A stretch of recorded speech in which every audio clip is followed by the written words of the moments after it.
The Bard class in D&D is quite awesome, but where do they come from and what was their real role throughout history? Stay tuned and find out.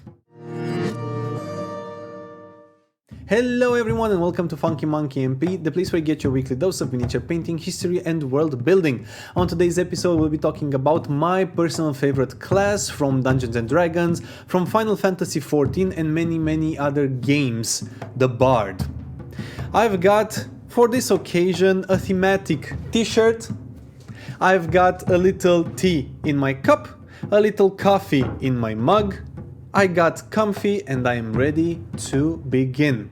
After writing the script for this video, I realized that, man, I talk a lot. And if I were to cover this whole subject in one go, the video would have been around 45 to 60 minutes, and I think that would have been just a little bit too much. So I'm gonna break it down in 2 episodes. By the way, here's a question for you. If I were to make a long form video of about 45 minutes, will you stick around and watch it or just tune out and click away? Leave your comment below, as it might actually influence the length of videos from time to time. And I'm sure you already noticed the quality of the video is greatly improved compared to my previous videos, but unfortunately not my editing skills. I'm still working on those. With this new camera you'll be able to see the frustration on my face, the despair in my eyes and the beads of sweat forming on my brow as I do the same take for the 80th time and still can't nail it. But I hope you enjoy the improvement in the video quality. Now let's get back on topic. Love or hate those horny scoundrels that can turn the tide of battle for the party or can turn a village against them. They are always useful and always full of surprises. So let's find out where they come from and what role they played throughout history. Before we dive into our story, let me introduce the miniature we are painting today. For the purposes of this introduction, I'm gonna be calling this miniature Marty. Don't ask why, I don't know. But here is Marty, my bone claw from WizKids. As you can see, it is a wonderfully terrifying miniature that I'm gonna have a lot of fun painting, and Marty's gonna have a lot of fun terrorizing my players come next session. Before we dive into today's topic, one more thing. If you want me to cover a particular D&D or any other TTRPG class, make sure to leave this in the comments down below, because my plan is to cover all of the D&D classes and then branch out in other games and cover other classes, but your comments might actually influence the order I am going to do this in. With everything said and done, let us break down today's episode. When it comes to the class generally termed as Bards, we need to talk about 3 main periods throughout human history. We need to talk about prehistory, antiquity and the Middle Ages. Although we will be able to cover in today's episode only prehistory and antiquity, and we're gonna leave Middle Ages for next week's episode. And the main topics of today's discussion will be lore keepers, bards and thespians. I think it is time to set the scene. The term for these jacks of all trades in Dungeons & Dragons is bard. The word bard derives from the ancient Celtic word bardo, which means roughly strolling minstrel. And they are a combination between bards, minstrels and skalds, with the emphasis on bard and skald, as was seen by the original inventor of this class in Dungeons & Dragons. What the inventor of this class didn't count on was that minstrels with their Latin blood would infiltrate and later effectively take over the Bard class in Dungeons & Dragons, as we will see moving forward. Throughout history, these individuals were historians, lore keepers of tribes and villages, making sure that the deeds of the past did not fade away from memory. They were poet-singers that had a very valuable role to play in society. Of course, with great power comes great responsibility, but also great peril. Pray tell me, who volunteers to woo that dragon? The bard, of course. They are the only ones capable enough of twisting words, playing around with them, and beating it around the bush really well that they might actually succeed in appeasing the dragon, or even charming it. Now that the stage has been set and we know where we start from, let us talk about Marty the Boneclaw.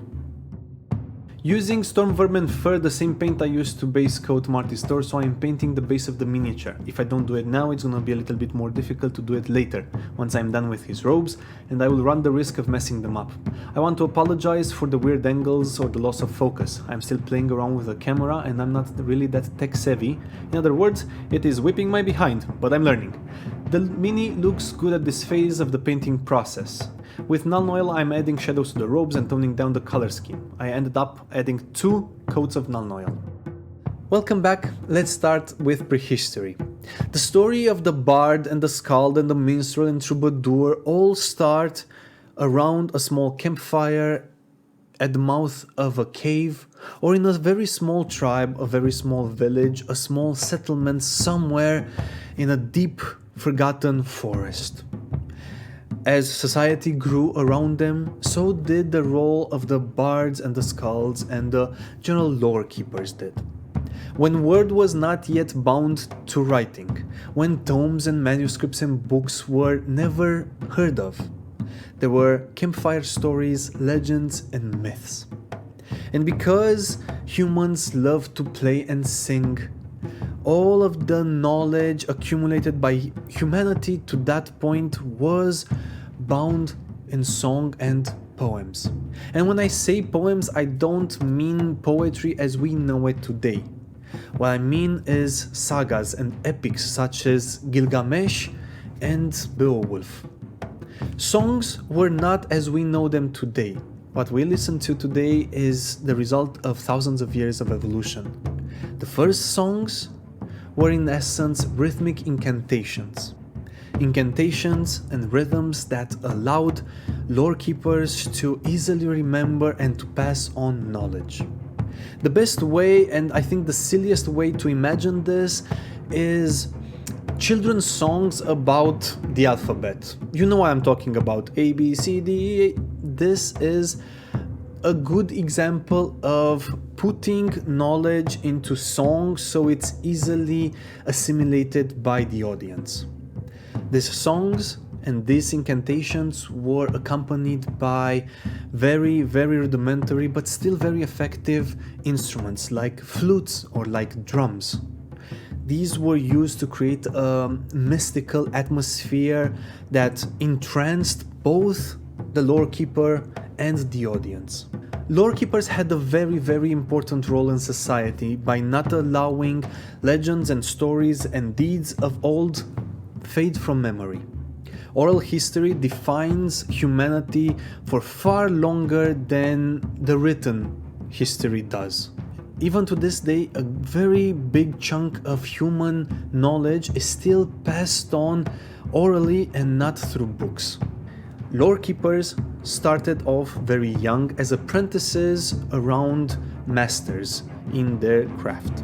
The children that were selected had to show the greatest level of creativity and the greatest level of intelligence. They started off really young, so they had enough time to accumulate, if possible, all of the knowledge of the community and be able to build upon it and add more and more knowledge and then pass it down to the next generation. This happened for thousands of years. We don't really know a lot about lore keepers in prehistory, as I just mentioned, most of their knowledge was passed down orally. But we can imagine the words of wisdom they uttered and the tales they spun, as even to this day there are proverbs and legends so old that nobody really knows where they originated from. All we do know is that these men and women came also in the form of shamans, dervishes, sages, witches, mages, tribe and village elders, teachers of others, and advisors to chieftains. They were both revered and feared by those around them, and their power survives to this day and still sends shivers down our spine when we hear the fabled words, "I wanna try and talk to the dragon and charm it." We also know that they were greatly valued by chieftains and kings and queens. They knew stories of ancient battles, they knew ancient tactics that were used, they knew lineages and old alliances. They knew how to approach a situation when nobody else did, drawing on past knowledge and their experience and intuition. They were also able to read signs and interpret them, and they also had the ear of the gods. And they also wielded a little bit of magic. Let me explain. Throughout history, there were gods and demigods who were depicted as wielding musical instruments, gods such as Apollo and Pan, and by proxy, the lore keepers who also wielded the same musical instruments were considered to have a, let's say, divine connection with said gods. Not all of them, of course, but depending on the culture, the situation, the individual, they might be considered to wield magic. And it's quite simple to understand why that was. Let's be honest now, who among you wasn't at one point enthralled by a story, wasn't mesmerized by a song, didn't get goosebumps by hearing a voice of an artist? Who among you doesn't tap their foot when hearing primal, tribal drum rhythms? See, it doesn't take that much to be considered magical even today.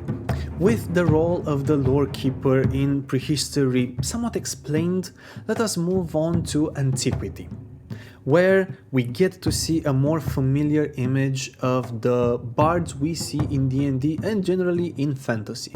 But before we do so, take a moment and hit that like button and leave in the comments below an example of something you were taught by your elders and you didn't find in books or rarely found in books.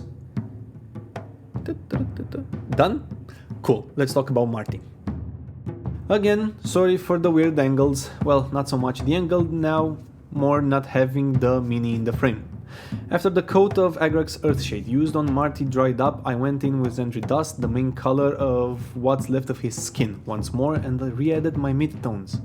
I want to give him that old papyrus look, like he dried up in the sun a little bit. Not so much as becoming a mummy, but just dried up. I am pretty happy with the look Marty has thus far. Welcome back, our next stop, Antiquity. As I've mentioned at the start of this video, the term bard comes from the ancient Celtic bardo, meaning strolling minstrel. In the Celtic world, bards and druids stem from the same root. And while druids lean more towards the divine, towards healing and taking care of others, and taking care of the religious aspect in Celtic society, bards were historians. They were keepers of knowledge, they were tutors and advisors, even to chieftains. They remembered the deeds of old through song and incantation, they spoke with the spirits of nature, and they advised. But in the rest of the world, in the Roman, Greek, Egyptian, Middle Eastern and Asian kingdoms and empires, wise men and wise women were still of great importance, especially in rural areas. But when it came to urban areas, where you had teachers and doctors and professionals of different crafts, their importance slightly diluted. You still got the little old lady who knew everything, but you didn't get only one little old lady, you got 15 little old ladies in a neighborhood. By their powers combined, they inadvertently created a new breed of individuals. They created a breed of entertainers that gathered all this knowledge from their grandparents and from ancestors and started molding it and changing it and exposing the wider audience to knowledge that they have gathered, and songs of old, and poems, and sagas, and everything in between. And so, they still pass down knowledge, but in a different form. And this is how we get to a more familiar image. We get thespians, we get actors, we get entertainers that still relied on past knowledge, but created something new, something to entertain the wider audience, and something that reached more people. A great example of this happening comes from ancient China. Confucius tells us about a book written in the 6th century BCE that contains folk songs and poems and rituals. And we're not sure if Confucius actually was the one who gathered all this folk knowledge and put it into writing, but he mentions this. The book is simply called the Book of Songs, and it survived to this day. It is a wonderful and intriguing glimpse into 6th century BCE Chinese society and what common people from all walks of life sang and told stories of. These songs and stories were at first performed by lore keepers, by historians, and even by clerics, and then they slowly started reaching a wider audience and started intertwining with other poems and other stories and spread like wildfire throughout society. And this is how entertainers came to be. Singers, dancers, poets, jugglers, and fire wielders. But they kind of stayed away from the sacred. In 534 BCE, in Greece, Thespis was the first individual to walk out in public, and instead of singing and dancing and reciting poems, he broke with tradition. And for the first time, at least in recorded history, at least here in Europe, he became the character in a story. He was the character. This shocked the audience at first. They were in an uproar. They were outraged. It was such a shocking break with tradition. But slowly, people started enjoying theater. They started enjoying seeing individuals not sing and dance and talk in the third person about the deeds of others. But they started enjoying seeing people take on the skin of that character, be that character, and they started enjoying themselves being that character. This is very tightly connected to the hobby we share together, D&D, and any other TTRPG, and any other role-playing game, or video game, and even movies. We nowadays easily get in the skin of our characters or in the skin of a movie character. We can easily identify with those individuals. But in 534 BCE, the first recorded time this happened, it was shocking. It was blasphemy, because theater was still considered to be a sacred setting. Poems and songs and dances had ritual origins, and they were performed in public for an audience. But getting in the skin of that character was a true blasphemy for the people of that age. Even to this day, the descendants, from a career standpoint, of Thespis are called thespians. In ancient times, actresses were a very, very rare sight, because still it was considered to be a sacred setting. Women weren't allowed to take part in it. They weren't even allowed to be in the audience. And this is ironic and a hypocrisy, because Theater initially evolved around the cult of Dionysus, the god of, well, basically sex, drugs, and rock and roll. And the rituals devoted to Dionysus were carried out exclusively, or almost exclusively, by women. And yet they weren't allowed to partake in theater, nor to attend theater. And now, because we know how entertainers slowly came to be, let's take one more minute and talk about Marty and his jazz hands. Sorry again for the focus, apparently I did get my camera to focus but on the wrong thing, my hand and not the miniature. Anyway, using a mix of Ushapti bone and undead flesh, I'm adding highlights to the shoulder, the rib cage, and most importantly the forehead and especially the orbits. Once I'm done with that, I will go in with pure undead flesh to catch only the highest and most relevant details. The chin, the eyes, the eye sockets, and the tip of the bone growth on his head, drawing more attention to the face. Welcome back. This week we covered lore keepers, bards and thespians.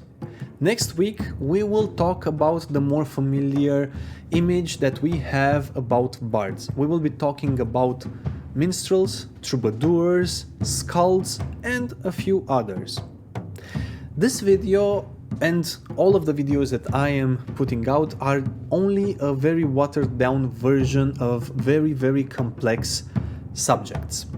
As you can imagine, history is so vast that this is like having a large pot of soup with a lot of broth. If you want to get a taste, you can just go with the broth. If you want more substantial things, you have to go deeper, but make sure you don't get your hand in the broth. And the ladle will be filled with a few bits and pieces, like these videos. If you want the juicy parts, if you want more knowledge, you have to dive really deep. You have to either go through all the broth or boil it down, but either way you will be missing something. And even when you get at the bottom of the pot with all the bits and pieces, you won't be able to eat everything, it's too much. I know it's a strange analogy, but hear me out. There are people who study the subjects that I am touching upon in my videos for their entire lifetime and still don't know everything. Such is the fate of historians and lore keepers. Be kind to historians, for they have been valued throughout centuries and throughout millennia by kings and queens and all those around them. And the knowledge they gathered and they passed down has reached us in a more evolved way, but it all started in front of that small campfire, in front of that cave, somewhere in the depths of a forgotten forest. And people relied on them for generations and will continue relying on them for as long as humanity exists. And the next time you're at your table and you hear the bard say the fabled words, "I wanna woo the dragon," be kind with them, be gentle, and just ask, "Are you really sure you wanna do that?" And then let them roll. Not all doorkeepers were that wise. With that, I think I bored you long enough with my ramblings, and I'm gonna end the video here. Make sure you tune in next week so we can continue our journey and find out how we got from lore keepers to dragon fondlers. Before we go, I realized that I should have perhaps painted a bard for today's episode, but I wanted to go with Marty, and as such I'm gonna leave you with a few beauty shots of my personal tiefling bard miniature, Iggy, facing off against Marty. I hope you enjoy them. And with that, thank you so much for the privilege of your time. I truly hope you found some inspiration today or at least found out something new. And I can't wait to see you all here next week on Funky Monkey MP. Have yourselves a wonderful day. Cheers.